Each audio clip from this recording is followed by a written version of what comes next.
नमस्कार दोस्तों, I am sure आपको कोलिजियम के बारे में पता होगा। ये बेसिकली एक तरह का कॉन्सेप्ट है सुप्रीम कोर्ट के अंदर, जिसके तहत जो जजेस होते हैं उनको नियुक्त किया जाता है सुप्रीम कोर्ट में। जैसे कि इसके अंदर आपको टोटल 5 सीनियर मोस्ट जज मिलेंगे सुप्रीम कोर्ट के। एक तो आप ऑब्वियस सी बात है, एक होते हैं चीफ जस्टिस ऑफ इंडिया, और जो बाकी के 4 सीनियर मोस्ट जज हैं सुप्रीम कोर्ट के अंदर, उनके द्वारा यह बनता है कोलिजियम, और वो डिसाइड करते हैं कि कौन से हाई कोर्ट के जज को सुप्रीम कोर्ट के अंदर नियुक्त किया जाएगा। तो ये जो कोलिजियम होता है, जो भी रिकमेंडेशन होता है सरकार को देती है, और सरकार को वो मानना पड़ता है। लेकिन हाँ, सरकार एक बार के लिए वो क्या करती है, रिकंसिडरेशन के लिए भेज सकती है। लेकिन अगर सेम नाम वापस से सुप्रीम कोर्ट ने यहां पर कोलिजियम ने अगर रिकमेंड किया है तो सरकार को मानना ही पड़ता है। तो यहां पर क्या हुआ है कि जो अभी प्रेजेंट के चीफ जस्टिस ऑफ इंडिया है हमारे जस्टिस बोबड़े साहब, वो हो सकता है कि रिटायर कर जाएं, क्योंकि 1 महीने का ही कार्यकाल उनका बचा है, और वो रिटायर कर सकते हैं विदाउट अपॉइंटमेंट ऑफ एनी जज टू द सुप्रीम कोर्ट। और ये गंभीर मामला है, आपको समझना है कि अगर सुप्रीम कोर्ट के अंदर अपॉइंटमेंट के लिए इतनी दिक्कत आएगी तो हम कैसे एक्सपेक्ट कर सकते हैं कि हाई कोर्ट के अंदर या फिर जो डिस्ट्रिक्ट कोर्ट्स हैं वहां पर किस प्रकार से जो अपॉइंटमेंट है वो सही से होगी। और ऑलरेडी आपको पता है कि हमारे पास जो न्यायपालिका है उसके अंदर ऑलरेडी इतनी कमी है। तो यहां पर इसको समझने की कोशिश करेंगे तो ये प्रॉब्लम क्या है, क्योंकि आपको एक पर्टिकुलर जज का जो पूरा केस है उसको लेकर यहां पर डेडलॉक हो गया है कोलिजियम में, और उसी को हम समझेंगे, उनकी थोड़ी हिस्ट्री भी जानेंगे। बहुत ही इंटरेस्टिंग वीडियो होने वाला है। चलिए आगे बढ़ते हैं। मैं हूं अंकित अग्रवाल, और अपडेट के लिए आप मुझे फॉलो कर सकते हैं इंस्टाग्राम, फेसबुक, और फिर पर मेरे लेक्चर की हर पीडीएफ आपको फेसबुक पर तो मिलेगी, प्लस साथ में आप मेरा टेलीग्राम चैनल ज्वाइन कर सकते हैं by searching Ankit Agarwal official. और अगर आप यूपीएससी की तैयारी कर रहे हैं तो आपके लिए सुनहरा मौका है स्टडी IQ लैब के लिए स्मार्ट कोर्सेज, जिसके थ्रू आप अपनी प्रिपरेशन और भी ज्यादा अच्छे तरीके से कर सकते हैं। तो यहां पर सबसे पहले देखते हैं दोस्तों क्या हुआ है। तो करीब 1 महीना बचा है, क्योंकि जो चीफ जस्टिस ऑफ इंडिया है अभी के, उनको अपॉइंट किया गया था नवंबर 2019 में। तो करीब उनका टोटल 14 मंथ्स का जो टेन्योर है वो अब जल्दी खत्म हो जाएगा। लेकिन उन्होंने अभी तक, उनके द्वारा जो लीड किया जा रहा है, कोलिजियम को लीड कौन करेगा, ऑब्वियस सी बात है चीफ जस्टिस ऑफ इंडिया।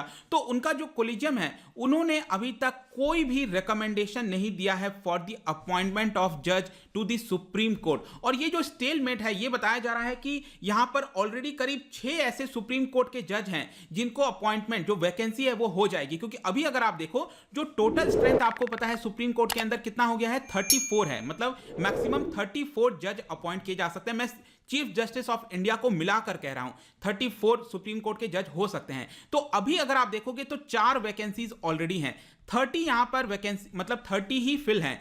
2 और ऐसे जज हैं, जैसे आप देख सकते हो, एक तो सीजीआई खुद जो बोबड़े हैं वो रिटायर कर जाएंगे, और जो इंदु मल्होत्रा हैं, एक महिला है सुप्रीम कोर्ट के अंदर, वो भी यहां पर रिटायर कर जाएंगी। तो 2 लोग यहां पर रिटायर करने वाले हैं। टोटल वैकेंसी हो जाएगी 6। और इस वर्ष का अगर मैं आपको बताऊं, 3 और लोग, यहां पर आप उनके नाम देख सकते हैं, ये लोग भी रिटायर कर जाएंगे। तो टोटल यहां पर करीब बताया जा रहा है कि 9-10 लोग की वैकेंसी हो जाएगी। और यहां पर कोई भी अभी तक अपॉइंटमेंट नहीं किया गया है। यह थोड़ी सी चिंता की बात है, क्योंकि लास्ट टाइम ऐसा कब हुआ था कि कोई चीफ जस्टिस ऑफ इंडिया बना हो और उसका कार्यकाल आप देख सकते हो, ये कोई छोटा कार्यकाल नहीं है, 14 मंथ्स का कार्यकाल है। बहुत कम चीफ जस्टिस को यहां पर इतना बड़ा कार्यकाल मिलता है। तो HL जो दत्तू थे 2015 में, उन्होंने भी कोई अपॉइंटमेंट नहीं किया था। लेकिन उसमें रीजन कुछ और था। उस समय क्या था आपको पता होगा, यहां पर पार्लियामेंट के द्वारा और 50% एटलीस्ट जो स्टेट्स हैं, राज्य हैं, उनके द्वारा सहमति जताई गई थी, कॉन्स्टिट्यूशनल अमेंडमेंट किया गया था, और यहां पर जजेस के अपॉइंटमेंट को लेकर एक कमीशन बनाया गया था जिसको कहा गया नेशनल जुडिशियल अपॉइंटमेंट कमीशन। इसको लेकर सरकार और जो सुप्रीम कोर्ट है, दोनों के बीच में बहुत सारे मतभेद देखने को मिले थे, और फाइनली जो सुप्रीम कोर्ट है उसने डिसाइड किया कि ये अनकॉन्स्टिट्यूशनल है। तो ये पूरा मामला चल रहा था, इसलिए HL दत्तू ने ये डिसीजन नहीं ले पाए, क्योंकि यहां पर अपॉइंटमेंट नहीं किया जा सकता था। लेकिन इस बार का जो मामला है वो कंप्लीटली डिफरेंट है। इस बार का मामला अगर आप देखोगे तो खुद कोलिजियम के अंदर सहमति नहीं बन पा रही है। क्यों नहीं बन पा रही है आप देख सकते हो, मैं आपको थोड़ा सा बताता हूं। लैक ऑफ कंसेंसस, क्योंकि जो अपॉइंटमेंट किया जाता है वो बेसिकली कंसेंसस के बेसिस पे किया जाता है। यहां पर इस समय जो टोटल 5 जज हैं कोलिजियम के अंदर, आप नाम देख सकते हैं, एक तो खुद सीजेआई हैं बोबड़े, उसके बाद NV रमन्ना, रोहिंटन नरीमन है, UU ललित हैं, और खानविलकर। ये 5 जज हैं जो कोलिजियम के अंदर हैं इस समय, और वो बेसिकली कंसिडर कर रहे हैं टू अपॉइंट जस्टिस अखिल कुरैशी, ध्यान रखिएगा ये नाम, मैं आपको डिटेल से चर्चा करूंगा इनके बारे में। ये इस समय त्रिपुरा हाई कोर्ट के चीफ जस्टिस हैं, त्रिपुरा हाई कोर्ट के चीफ जस्टिस हैं। इनके ऊपर यहां पर बातचीत चल रही है कि इनको क्या सुप्रीम कोर्ट के अंदर जज बनाना चाहिए, नहीं बनाना चाहिए, और इसी को लेकर ये पूरा मामला अटक गया है और चीजें आगे नहीं बढ़ पा रही हैं। अब ये जो जस्टिस कुरैशी हैं, उनका अगर आप पिछला 4-5 साल का जो पूरा कार्यकाल है हाई कोर्ट्स के अंदर, वो मैं आपको अब दिखाता हूं, वो काफी इंटरेस्टिंग है। आप देखिए कुरैशी, अगर आप देखोगे ऑल इंडिया रैंकिंग में, पूरे देश भर के रैंकिंग में वो सेकंड नंबर पर हैं इस समय, सीनियरिटी के बेसिस पे अगर हम देखें हाई कोर्ट के मामले में, अगर पूरा ऑल ओवर इंडिया अगर आप देखो तो ये सेकंड नंबर पर है। पहले नंबर पर कौन है? ये है कर्नाटका हाई कोर्ट के चीफ जस्टिस इस समय अभय ओका। लेकिन अभय ओका का जो पेरेंट हाई कोर्ट है, जो मतलब सबसे पेरेंट हाई कोर्ट का मतलब होता है कि पहली बार आप कौन से हाई कोर्ट के अंदर अपॉइंट किए गए हो, पहली बार कौन से हाई कोर्ट के अंदर, तो पहली बार उनको बॉम्बे हाई कोर्ट के अंदर अपॉइंट किया गया था। लेकिन हाई कोर्ट में क्या होता है कि देश भर में हमारा इंटीग्रेटेड जुडिशरी है, इसके तहत यहां पर कहीं पर भी ट्रांसफर हो सकता है। तो आगे चलकर उनको कर्नाटका हाई कोर्ट के अंदर चीफ जस्टिस मतलब जो है ट्रांसफर कर दिया गया था, और वहां पर इस समय ये जो है चीफ जस्टिस हैं कर्नाटका हाई कोर्ट के। तो ये अभी सबसे सीनियर हैं पूरे देश भर में अगर आप देखोगे। सेकंड नंबर पर कौन है? जो कुरैशी साहब हैं, जिनके ऊपर चर्चा चल रही है कि क्या इनको अपॉइंट करना चाहिए कि नहीं करना चाहिए। लेकिन अब होता क्या है, आप समझिए थोड़ा सा ओपेक है, मतलब कि जो अपॉइंटमेंट होता है सुप्रीम कोर्ट के अंदर वो ट्रांसपेरेंट नहीं है, हमें एग्जैक्टली पता नहीं है कौन से बेसिस पर होता है। लेकिन एक चीज डेफिनेटली देखा जाता है कि क्या जो रीजनल रिप्रेजेंटेशन है वो है कि नहीं, मतलब कि यहां पर बॉम्बे हाई कोर्ट से कितने जज आए हैं सुप्रीम कोर्ट के अंदर, गुजरात हाई कोर्ट से कितने आए हैं, दिल्ली हाई कोर्ट से कितने आए हैं, पंजाब हाई कोर्ट से कितने आए हैं, ये सारी चीजों को कहीं ना कहीं कंसीडर किया जाता है। और इस समय अगर आप देखोगे तो बॉम्बे हाई कोर्ट से आए हुए जो जज की संख्या है वो टोटल 4 है। बड़ी बात है, एक सिंगल हाई कोर्ट से 4 जज इस समय सुप्रीम कोर्ट के अंदर हैं। एक तो खुद जो चीफ जस्टिस ऑफ इंडिया हैं बोबड़े साहब, इसके अलावा 4 और जज हैं, आप यहां पर देख सकते हो। और मैंने आपको क्या बताया, जो पहले नंबर पर हैं सीनियरिटी में अभय ओका साहब, जो कर्नाटका हाई कोर्ट के चीफ जस्टिस हैं इस समय, उनका पेरेंट हाई कोर्ट कौन सा है? Bombay high court. तो अगेन उनको अगर अपॉइंट किया जाएगा, इसका मतलब क्या है, फिर से बॉम्बे हाई कोर्ट के कई सारे और जज हो जाएंगे, 5 जज हो जाएंगे। तो इसको देखते हुए सेकंड जो नंबर है, जिनका नाम है, मैंने आपको बताया त्रिपुरा हाई कोर्ट के जो जज हैं, दैट इज कुरैशी साहब, उनको यहां पर बातचीत कही जा रही है कि उनको सुप्रीम कोर्ट लाना चाहिए कि नहीं, क्योंकि वो उनका जो पेरेंट हाई कोर्ट है कुरैशी साहब का, वो है गुजरात हाई कोर्ट। और गुजरात हाई कोर्ट के अगर आप जज देखोगे इस समय सुप्रीम कोर्ट के अंदर, उनकी संख्या सिर्फ 1 है, MR शाह। तो यहां पर बॉम्बे हाई कोर्ट से ऑलरेडी 4 जज हैं, यहां पर गुजरात हाई कोर्ट से सिर्फ 1 जज हैं, दैट इज MR शाह। तो यहां पर इसीलिए उनको अपॉइंटमेंट करने की बात कही जा रही है, क्योंकि गुजरात हाई कोर्ट से भी यहां पर 2 जज आ जाएंगे सुप्रीम कोर्ट के अंदर। लेकिन कुरैशी साहब के अपॉइंटमेंट के ऊपर, जैसा मैंने बताया, कोलिजियम के अंदर सहमति नहीं बन पा रही है, और कहीं ना कहीं ऐसा लग रहा है कि पिछले कुछ समय से जो उनका पूरा टर्म रहा है वो विवादास्पद रहा है थोड़ा सा। मैं आपको बताता हूं कैसे।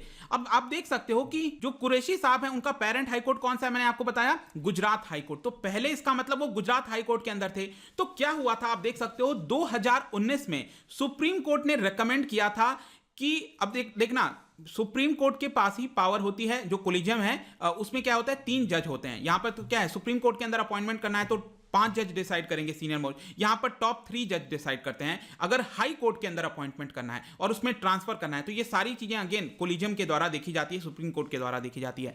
तो सितंबर 2019 में बेसिकली क्या हुआ था, 2019 के समय सुप्रीम कोर्ट ने यहां पर कहा था कि जो जस्टिस कुरैशी हैं, उनको यहां पर हम बनाना चाहते हैं chief justice of Madhya Pradesh high court. यहां पर उनका कहना था सुप्रीम कोर्ट का कि उनको chief justice of Madhya Pradesh high court हम बनाना चाहते हैं। लेकिन यहां पर क्या हुआ, सरकार ने ये जो फाइल है, जो रिकमेंडेशन दिया था, उसको रिकंसिडरेशन के लिए भेज दिया, और उसके बाद सुप्रीम कोर्ट ने अपना जो स्टैंड है उसको चेंज कर दिया और उनको भेज दिया त्रिपुरा के एज अ चीफ जस्टिस। तो उनको त्रिपुरा का चीफ जस्टिस भेज दिया गया। अब देखो, ऐसा कोई कहना नहीं चाहिए कि इधर का पोस्टिंग खराब है, इधर खराब है, लेकिन यूजुअली क्या होता है, नॉर्थ ईस्ट में एकदम त्रिपुरा में भेज दिया गया, तो एक तरह से पनिशमेंट पोस्टिंग या मतलब जो भी है, ऐसा कहना नहीं चाहिए, लेकिन यूजुअली इस तरह से देखा जाता है। आप मध्य प्रदेश एक बड़ा राज्य है, उसके चीफ जस्टिस हो, और एक तरफ आप त्रिपुरा के चीफ जस्टिस हो, तो थोड़ा सा अंतर हो जाता है। तो इसके लिए यहां पर थोड़ा सा शक की निगाह से देखा जा रहा था कि सरकार ने ऐसा क्यों किया, क्या करना चाहिए कि नहीं करना चाहिए। लेकिन इसके पहले भी अगर आप देखोगे तो 2018 के समय जो वो गुजरात के अंदर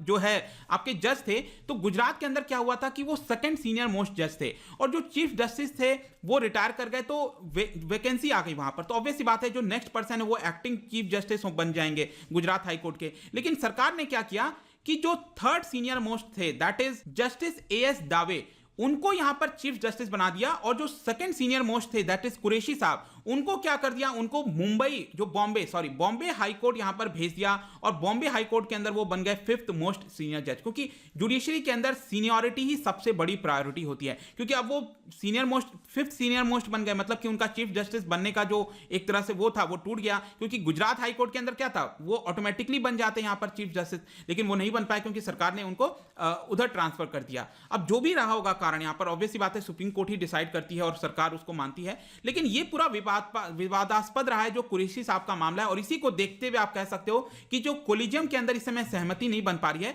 उसका बैकग्राउंड भी आपको मैंने यहां पर बता दिया है। अब अगर हम वैकेंसी की बात करें तो मैंने आपको ऑलरेडी बताया कि 34 जजेस की स्ट्रेंथ है, 30 जज इस समय हैं आपके, और फर्दर 2 और जज अभी 1-2 महीने में यहां पर रिटायर कर जाएंगे। और आप देखोगे जो अभी बोबड़े साहब हैं, उनके पहले जितने भी जज रहे हैं उन्होंने कुछ ना कुछ अपॉइंटमेंट किया है, जैसे इसके पहले रंजन गोगोई, इनका भी थोड़ा सा विवादास्पद रहा, इस समय राज्यसभा में व्हाटएवर। तो यहां पर गोगोई साहब आप देखिए 14 जज को अपॉइंट किए थे अपने कार्यकाल में। जब वो चीफ जस्टिस बने थे तो उस समय करीब बताया जा रहा है कि 7 जजेस की वैकेंसीज थी, लेकिन उन्होंने उसको फिल करते करते और 14 जजेस को फिल कर दिया था, और हाई कोर्ट के अंदर भी करीब 146 जजेस के अपॉइंटमेंट कर दिया था उन्होंने, और उनका कार्यकाल कितना था 13.5 मंथ, और बोबड़े साहब का भी कितना रहा है 14 मंथ्स का है, और इसीलिए मैं कह रहा हूं। उसके पहले भी आप देखिए जो दीपक मिश्रा साहब हैं, उन्होंने 4 सुप्रीम कोर्ट जज अपॉइंट किए, 81 हाई कोर्ट के जज अपॉइंट किए, और उनका जो कार्यकाल है वो करीब 13 महीने के आसपास का था। और उसके पहले आप देखोगे एक और जज थे, मुझे ध्यान नहीं आ रहा है नाम, लेकिन उन्होंने भी अपॉइंटमेंट दिया था, लेकिन उसके पहले 2014 से लेकर 15 के बीच में आप देख सकते हो जो एचएल दत्तू साहब थे, उन्होंने कोई अपॉइंटमेंट नहीं कर पाया, क्योंकि मैंने आपको ऑलरेडी बता दिया कि जो एनजेएसी का मामला चल रहा था, इसको देखते हुए यहां पर सुप्रीम कोर्ट ने फाइनली डिसाइड किया कि ये हम रद्द करते हैं, ये अनकॉन्स्टिट्यूशनल है। अब देखना होगा कि जो अभी 20-25 दिन का पूरा कार्यकाल बचा है चीफ जस्टिस ऑफ इंडिया का, क्या वो कोई अपॉइंटमेंट कर पाते हैं कि नहीं, क्या कोलिजियम में सहमति बन पाती है कि नहीं। अगर ऐसा नहीं होता है तो अगेन यहां पर एक बड़ी बात हो जाएगी कि सुप्रीम कोर्ट के अंदर जो वैकेंसी है वो बढ़ जाएगा, और इसको लेकर जो पेंडिंग केसेस हैं वो और ज्यादा बढ़ सकते हैं, जो कि हमारे न्यायपालिका के लिए अच्छा नहीं है। जाने से पहले मैं आपके लिए क्वेश्चन लेकर आया हूं, आपको बताना है कि जो ज्यूरिसडिक्शन होता है किसी भी हाई कोर्ट का, उसको बढ़ाने का यहां पर जो पावर है वो किसके पास है। यहां 4 ऑप्शन है, बताइए कौन सा करेक्ट होगा। इसका जो राइट आंसर है दोस्तों, हमेशा की तरह मैं अपने इंस्टाग्राम पर तो डालूंगा ही, अगर आप इंस्टा पे नहीं हो कोई बात नहीं, टेलीग्राम से आप ले सकते हैं। मैं कई सारे एमसीक्यूज यहां पर डालता रहता हूं स्टोरीज के फॉर्म में, आप जाकर प्ले कर सकते हो। अगर आप मुझसे इकोनॉमी पढ़ना चाहते हैं, कोई भी कोर्स परचेज करना चाहते हैं, स्टडी IQ ऐप पर जा सकते हैं। होप की वीडियो आपको पसंद आया होगा। मिलता हूं आपसे next time, till then thank you very much, see you soon.